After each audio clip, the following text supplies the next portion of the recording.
Queridos hermanos de Resistencia, es una bendición compartir este tiempo con ustedes. Para mi esposo y para mí, Chaco, y en particular Resistencia, tiene un lugar siempre en nuestro corazón muy especial. Allí, en 1989, hace muchos años, Dios nos llamó al ministerio y fue allí donde comenzó todo un camino para nosotros. Así que he tenido la oportunidad de volver a Chaco muchísimas veces y siempre es una alegría poder compartir o poder aportar algo a lo que hace la iglesia en el Chaco. La iglesia en Resistencia, la iglesia de Cristo, no una congregación en particular, sino toda la iglesia hace un aporte a la obra en el país extraordinaria.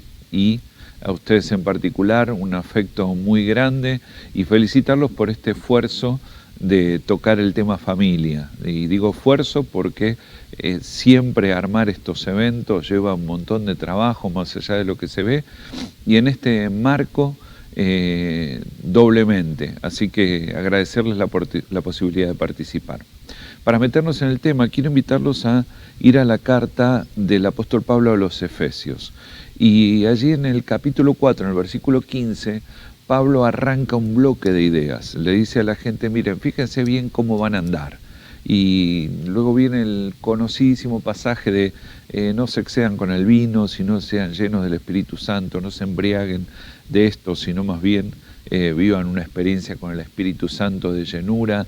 Y recuerden que la carta a los Efesios, nosotros, como todas las cartas en la Biblia, las leemos con números, con capítulos y versículos, y gracias a Dios por la gente que hizo esa tarea maravillosa para que nosotros podamos ubicarnos en la Biblia fácilmente. Pero recuerden que originalmente Pablo escribió una carta, así que él comienza allí en esa frase, miren bien cómo andan, cómo van a caminar, todo un bloque de ideas, y entonces comienza con eso y luego pone el énfasis en el Espíritu Santo y se mete en el tema familia enseguida. Y el bloque más largo sobre enseñanza de familias en la Biblia comienza allí y se mete en el capítulo 5, y entonces Pablo habla sobre la relación entre maridos y esposos y el asunto de cómo tratar los hijos, y toda la idea comienza con ese versículo maravilloso: someteos los unos a los otros como al Señor. Y así como viene el apóstol Pablo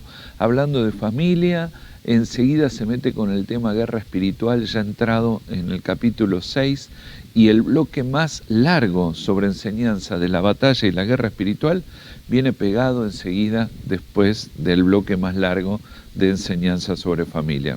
Por supuesto no es una casualidad y es casi inevitable, porque yo creo que a lo largo de los años nosotros podemos hacer muchas cosas trascendentes, construir alguna cosa, estudiar, levantar ministerios, pero difícilmente hagamos algo más trascendente que formar familia y formar parte de una familia y vincularnos familiarmente con un Dios con el cual nos vinculamos desde la figura de padre, y entre nosotros nos llamamos hermanos.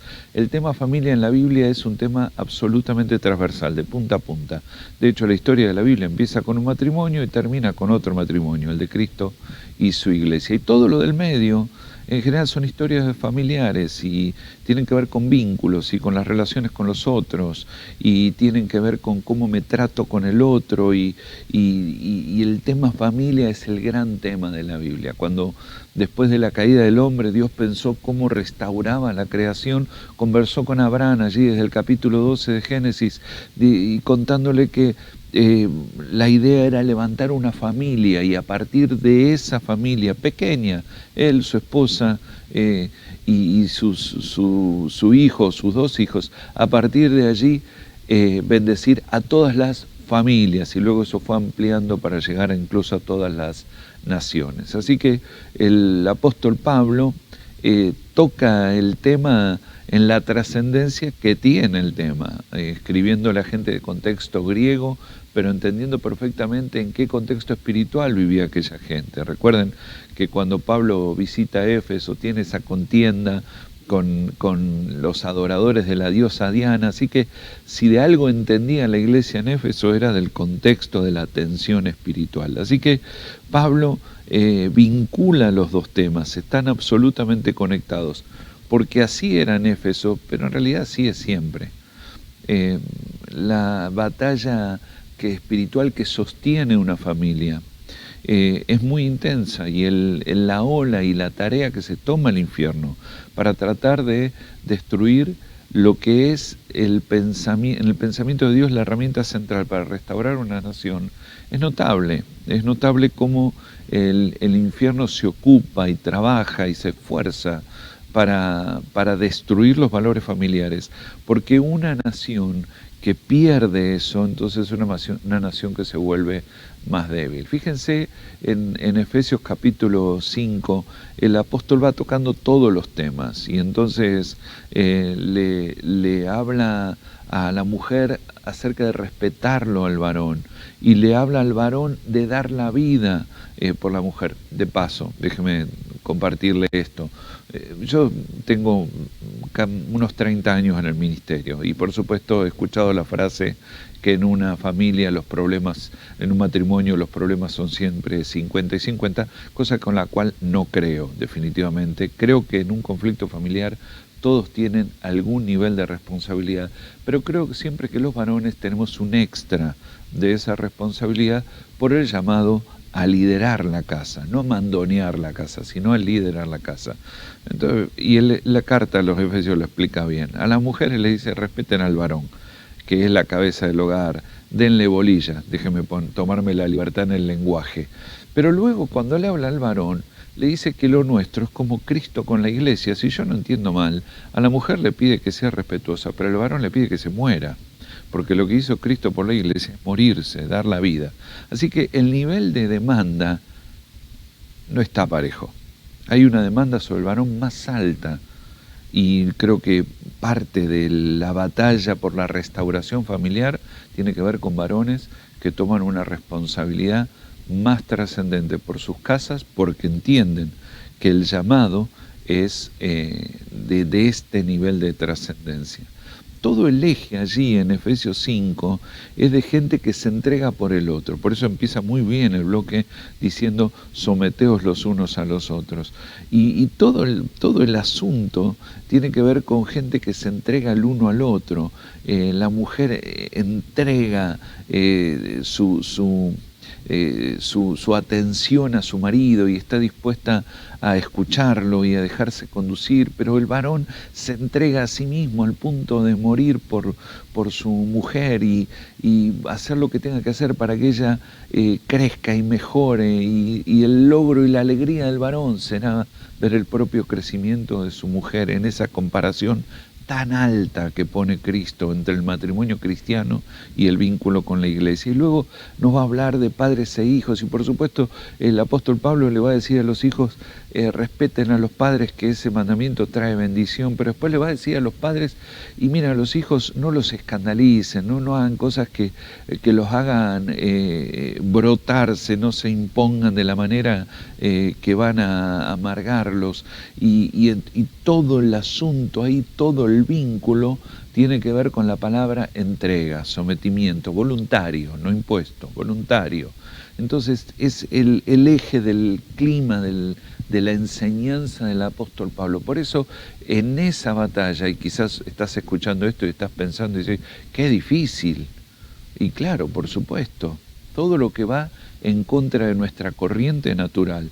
Vamos a ponernos de acuerdo en algo: vos, yo, todos queremos hacer lo que queremos. A todos nos dan, todos buscamos hacer lo que se nos da la gana, poniéndolo bien simple. Así que cada vez que somos invitados a negarnos a nosotros mismos en beneficio del otro, allí inevitablemente ya empieza el marco de la batalla. Esa batalla es espiritual. Es una batalla que ocurre en nuestra alma, pero que no solamente es emocional, tiene un trasfondo con mucho contenido espiritual. Por eso les decía hace un momento que ir de las enseñanzas familiares a las enseñanzas de la guerra espiritual era inevitable. sobre todo en el contexto que escribía Pablo.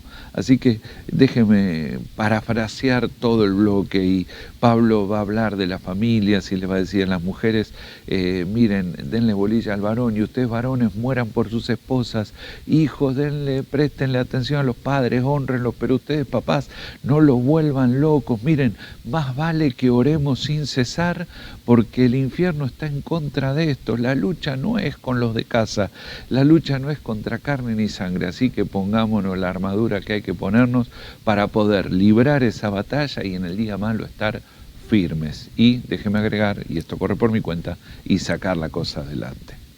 Y allí está el marco, y allí está el marco del asunto.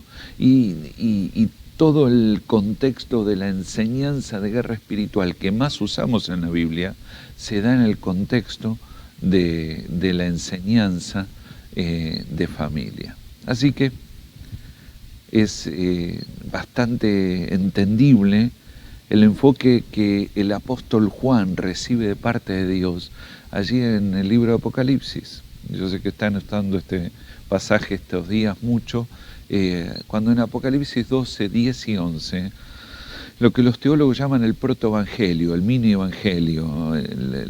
Muchos teólogos ven ese capítulo 12 de Apocalipsis como si fuera la entrada de Jesús en la tierra, mirada desde arriba. Y otra vez el escenario remite a lo familiar. Aparece Jesús como hijo de una mujer y otra vez no aparece de la nada, no es una aparición desconectada, tiene que ver, viene de alguien, es hijo de alguien, forma parte de algo. Otra vez los vínculos están allí.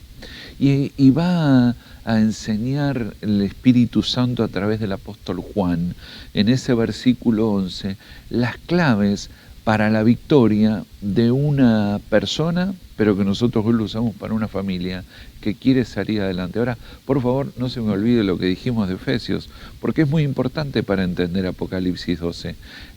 La Biblia dice ahí, cuando habla de la clave de cómo los santos le ganan al infierno, dice, le ganan por la sangre del Cordero, la palabra del testimonio y menospreciando la vida hasta la muerte.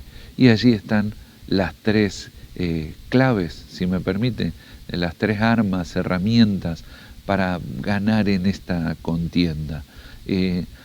La gente que reconoce que necesita la sangre del Cordero.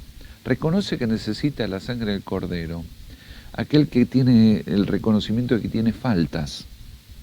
La sangre del Cordero la busca, número uno, el que necesita ser lavado.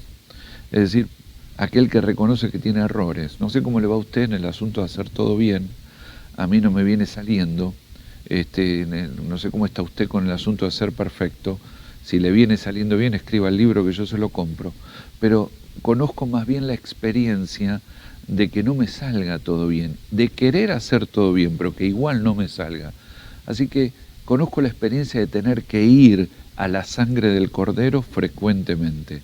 Necesita la sangre del Cordero y busca la sangre del Cordero aquel que se reconoce con errores, con faltas, con limitaciones, aquel que dice, yo necesito ser lavado, me equivoqué, aquel que dice, yo necesito ser librado, lo que estoy enfrentando excede mis fuerzas, y ese corre a la sangre del Cordero. La primer clave de la victoria. Ahora, vamos a llevar esto a la familia. No hay victoria para una familia que no tiene integrantes que reconocen sus faltas, sus errores, su necesidad de ser sostenido sobre alguien más fuerte y desde un lugar más alto. Particularmente para los padres, el reconocimiento de que frecuentemente necesitamos ir al perdón, no solo al perdón que damos, sino al perdón que pedimos, y la carrera continua por buscar aprender y ver cómo hago para volverme mejor papá, o mejor hijo, o mejor cónyuge. Y entonces, en ese camino tan frecuentemente a lo largo de los años, he tenido conversaciones con mis hijos para enseñarles, pero también he tenido conversaciones donde he aprendido. y he tenido conversaciones donde he tenido que corregirlos y felizmente escuchar que me pidan perdón, pero tantas veces he tenido yo que ir al lugar donde yo pido perdón. No creo que eso daña nuestra autoridad, sino por el contrario, creo que la refuerza. Así que la sangre del Cordero es una clave de victoria para aquellos que reconocen que la necesitan. No es solamente una herramienta en la guerra espiritual que metemos en una proclamación respecto de una de nuestras armas en la guerra espiritual y en el avance sobre el territorio del infierno. Por supuesto que eso lo es, pero primero que nada, antes aún de llegar a ese momento, se pone bajo la sangre el que reconoce que necesita ser lavado, cubierto, la sangre que limpia y la sangre que libra. En el marco de la familia, cómo necesitamos la sangre de Cristo. Pero dice después que la siguiente cosa es la palabra del testimonio, y la sangre es una clave de victoria, la palabra es una clave de victoria. La palabra del testimonio, que tiene que ver con la proclamación, la enseñanza, la declaración de lo que Cristo es y lo que Cristo hace. ¿Quién es Él? Pero aparte, ¿quién es Él en mi vida? ¿Quién es Cristo? Y además, ¿qué es lo que Cristo provoca en nosotros?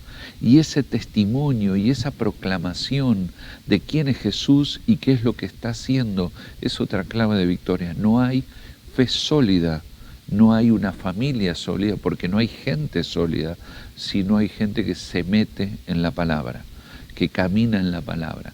No solamente en el estudio de la Biblia, sino en la vivencia de la palabra. No solamente que se sabe los versículos, sino que busca vivir los versículos. No solamente que se aprendió, Apocalipsis 12:11, sino además que buscamos vivirlo. Y entonces esa palabra expuesta, es decir, testimonial, esa palabra visible, es decir, vivida, se vuelve una clave de victoria. Una familia que se mete en la palabra porque hacen el devocional juntos, pero que además meten la familia en el marco de la palabra. Lo que Dios dice importa, y lo que la palabra provoca es una búsqueda en nosotros. La sangre que nos cubre, nos lava, nos libra, la palabra que nos capacita, pero además que nos dota. Fíjese, en nuestro viejo pasaje de hace unos minutos, de Efesios 6, en la enseñanza de la armadura, todos los elementos son de cobertura, salvo la espada, la cual es la palabra. Con la proclamación de la palabra vencemos al infierno. Con la proclamación de la palabra derribamos fortalezas. Con la proclamación de la palabra hacemos caer la obra del enemigo. Con la proclamación de la palabra el caído se levanta. Con la proclamación de la palabra el herido sana, y todo comienza allí. La sangre que me limpia y me libra, la palabra que me capacita, me instruye, pero sobre todo me dota de lo necesario para avanzar. Pero terminamos este ratito como lo empezamos. Dice, menospreciando su vida hasta la muerte. Por supuesto, en el contexto del libro Apocalipsis, implicaba la posibilidad de perder la vida en la persecución a manos del Imperio Romano o a manos de cualquiera de las múltiples amenazas que recibía la Iglesia de Cristo del primer siglo. Pero sin ir algo tan dramático, ¿qué le parece si mientras aprendemos a perder la vida en las grandes empresas, también aprendemos a perder la vida en las cosas de todos los días? Y además de estar dispuestos a perder la vida a manos de un enemigo por la causa de Cristo, ¿qué le parece si estamos dispuestos a perder la vida a manos de los que amamos por la causa de Cristo? Creo yo que estaría dispuesto a ponerme adelante de una bala a favor de mi esposa o de mis hijos. Me parece que sí. Y seguramente creo, déjame pensar, sí, lo haría, no tengo dudas. Y menospreciar la vida hasta la muerte puede tener que ver con eso, pero ¿qué le parece si mientras aprendemos eso, pensando que la mayoría de nosotros probablemente a lo largo de lo que nos queda de vida, no vayamos a vivir esa experiencia, pero sin duda ya conocemos la experiencia de tener que valorar al otro por encima de nosotros y perder la vida diariamente a manos de la gente que amamos. Gastarnos nosotros y gastar de lo nuestro a favor de nuestros hijos. Gastarnos nosotros y gastar lo nuestro a favor de nuestros cónyuges o de nuestros padres. Más allá del otro, no estamos hablando de si el otro lo merece, sino estamos hablando de quién soy yo. No estoy hablando de si mi padre o mi madre hace todo bien y se ganó que yo gaste mi vida a favor de ellos, sino que estamos hablando de quién soy yo y si yo soy ese tipo de persona.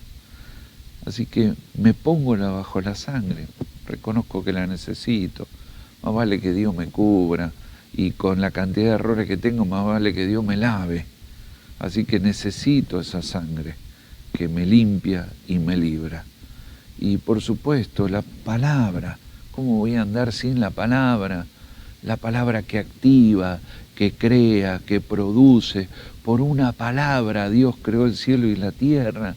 Por una palabra se echan a andar cosas. Una palabra profética lo cambia todo en el ámbito de una familia, de una congregación. ¿Cómo no voy a tomar la palabra del testimonio y de lo que Dios hizo en mi vida y de lo que todavía puede hacer y del poder que tiene Dios? ¿Cómo no voy a hablar de eso? ¿Cómo no voy a tomar la palabra? Pero además la entrega como una de las claves para la victoria. Y la entrega al otro. Nadie tiene mayor amor que que uno ponga la vida por el otro, decía Jesús en Juan 17. Y por supuesto, otra vez, quizás tiene que ver con alguna historia de ponerse delante de una bala, pero mientras llegamos a aprender tal nivel de valentía, ¿qué le parece si aprendemos a perderla diariamente?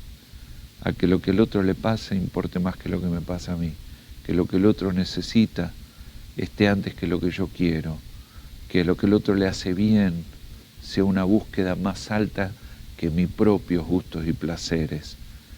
Y entonces me menosprecio a mí mismo por el amor del otro. Si no lo puedo hacer en casa, ¿qué lo vamos a hacer en la calle? Recordando que estamos llamados a cambiar el mundo. Si no lo puedo hacer por mis hijos, si no lo puedo hacer por mi cónyuge, por mis padres, ¿qué lo voy a hacer por el otro? Y si alguien se sorprende haciendo por gente que no es de la casa, cosas que no hace por la propia, y bueno, te acabo de dar un tema de charla familiar para estos días. Así que, ¿le puede la familia ganar al infierno? Claro, por supuesto. Pero una de las claves para ganarle es perder. Una de las claves para ganarle al egoísmo, a los conflictos, a las tensiones, es perder. Y descubrir que dando alcanzo las cosas más altas, como Cristo, que metió la vida y consiguió el nombre más grande de todos. Amados, los abrazo, los bendigo, los felicito por este tiempo, le doy gracias a Dios por haber podido compartir esto con ustedes y anhelo que les sirva para algo. Sáquenle la cáscara de lo que parezca que no sirve y en el medio confío que el Espíritu Santo les haya hablado y les haya bendecido. Espíritu Santo, oro en este día para que tú, Señor, nos des una pasión de levantar familias sólidas, de levantar familias trascendentes, de levantar familias victoriosas, que puedan alcanzar desafíos tan altos, Señor, donde podamos a lo largo del tiempo construir herencias maravillosas. Y mientras tanto, Señor, confiamos, Espíritu Santo, que tú nos ayudas en lo de todos los días. Por eso en este día, Señor, reconocemos que necesitamos la sangre de Cristo, nos reconocemos con faltas, necesitamos que nos laves, nos reconocemos con debilidades, necesitamos que nos libres, nos cubras, nos protejas. Señor, vamos a vos con humildad, reconociendo que necesitamos tu sangre que nos limpia y libra. Señor, vamos a ti no con nuestras palabras, sino hablando y soltando la palabra que viene de tu corazón, el testimonio de lo que tú haces, de quién vos sos y lo que haces en nuestra vida. Señor, en el nombre de Jesús, queremos caminar no en nuestras ideas y palabras, sino en las que vienen de vos. Y Señor, en el nombre de Jesús, una vez más, entregados a ti, rendidos a ti, también nos rendimos a los que amamos. Bendito seas, Señor. Ayúdanos en esto, ayúdanos a levantar familias sólidas. Usa nuestra casa en el nombre de Jesús para levantar herencias fuertes y usa nuestras casas, Señor, para que venga el día de ver nuestras ciudades sanas. Oramos en el nombre de Jesús, te honramos, Señor. Protege, Señor, en este tiempo cada casa, protege, Señor, en este tiempo cada familia, en el nombre de Jesús. Amén y amén. Dios les bendice, un abrazo grande desde aquí de Adrogué. Tenemos en estos días este tema familia, es un tema central de oración. Como saben, enfrentando además los desafíos de otra vez un embate contra la vida, que en definitiva también es un embate contra la familia. Así que unidos en esto, que es el gran propósito de Dios, familias victoriosas, familias sólidas, familias que adoran a Dios, familias que lo buscan y que van a la presencia de Dios para vivir en victoria. Dios los bendice.